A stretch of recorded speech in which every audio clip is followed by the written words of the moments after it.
So students, yesterday we were talking about viruses and we talked about coronavirus. I hope you are keeping well, keeping the hygiene and maintaining a good healthy lifestyle.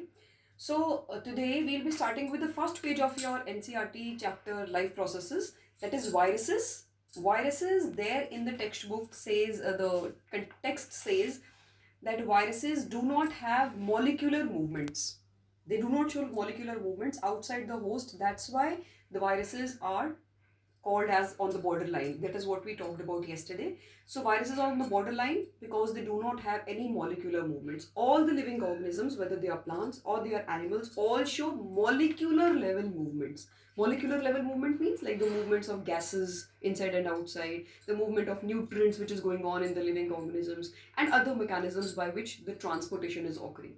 But in the case of viruses, there is no such process once they are outside the host. Then we start with the next topic, that is nutrition. Nutrition is the first life process that we are going to talk. Nutrition is the process by which the organisms obtain food. Now the food can be obtained by two mechanisms. You must be knowing about it. That is autotrophic mode of nutrition or heterotrophic mode of nutrition. Auto. The word says auto means self.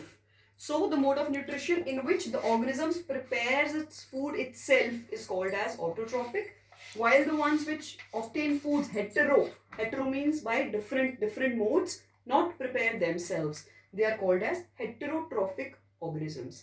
Now in autotrophic mode of nutrition, you must have read about the plants, green plants. If I am not wrong, you must have read about green plants which show the process of which process? The process called as photosynthesis. Now the process photosynthesis helps in the synthesis of food, where photo stands for light and synthesis means manufacturing or synthesizing something. So in the presence of sunlight, the green plants are synthesizing their food by the process called as photosynthesis. Now the site of photosynthesis is chloroplast. You must have read in the chapter cell, the fundamental unit of life, that chloroplast is the site of photosynthesis.